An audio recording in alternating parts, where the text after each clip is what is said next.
Assalomu alaykum hammaga. Bugungi imtihonlardan 5-biletni yechamiz.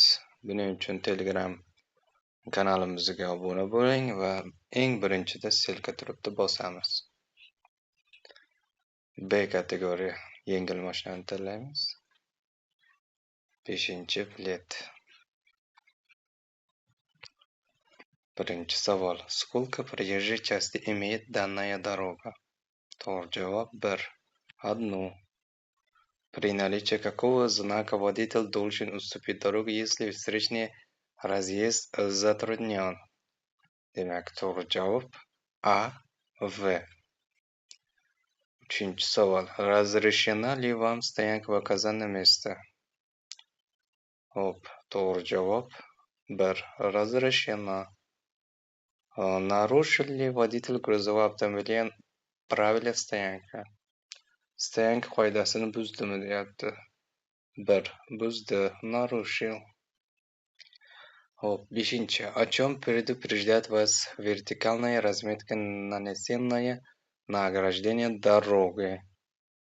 To'g'ri javob 3. О движении по опасному участку дороги. 6. savol. Разрешается ли водителю продолжать движение после переключения зеленого сигнала светофора на желтый, если возможно остановиться перед препятствием, только применив экстренное торможение? To'g'ri javob разрешается 1. 7. Поднятие вверх рука водителя мотоцикла является сигналом, информирующим вас о его намерении. Mototsikl qo'lini ko'targan nimani bildiradi deyapti? To'g'ri javob 3.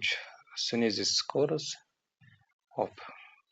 В каких направлениях вам можно продолжить движение по левой полосе на грузовом автобусе с разрешенной максимальной массой не более 3,5 тонн?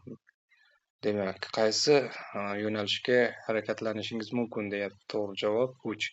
Прямо, налево и обратно направление. Вам необходимо повернуть на примыкающую справа дорогу. Ваши действия. To'g'ri javob 2. Не меняя скорость, пристроиться на полосу торможения, затем снизить скорость. С какой максимальной скоростью вы имеете право продолжить движение вне населенного пункта на легком автомобиле с прицепом? Yengil mashinada pritsep bilan aholidan tashqari necha tezlikda yurishingiz mumkin? To'g'ri javob 3:70.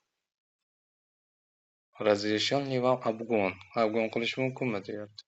Разрешен 1. Кто из водителей нарушил правила стоянки? Kim stoyanka qoidasini buzdi deyapti. To'g'ri javob A. Вы намерены развиваться ваши действия. Qayrilmoqchisiz, sizni harakatingiz deyapti. Demak, to'g'ri javob 2. Выполнить разворот, уступив дорогу легковым автомобилем. Yengil mashinaga yo'l berib, разворот qilaverasiz. 2. Кому вы должны уступить дорогу при движении в прямом направлении? To'g'ri yo'lyapsiz. Kimga yo'l berishingiz kerak? To'g'ri javob tramvay. Как вам следует поступить при повороте налево? Chapga burilmoqchisiz. Nima qilasiz deyapti. Demak, birinchi bo'lib o'tamiz. To'g'ri javob 1.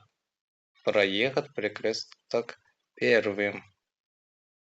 Разрешено ли вам проехать железнодорожный проезд? To'g'ri javob запрещено. В каких случаях разрешено поменять звуковой сигнал в населенных пунктах? To'g'ri javob 2. При каком максимальном значении суммарного люфта в рулевом управлении допускается эксплуатация легкового автомобиля? To'g'ri javob 1. Как следует поступить водителю при высадке из автомобиля, стоящего у тротуара или на обочине? To'g'ri javob 2. Обойти автомобиль сзади.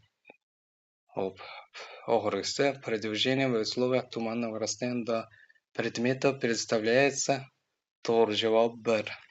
Большим, чем действительности. Shu bilan 5-biletni yechib bo'ldik.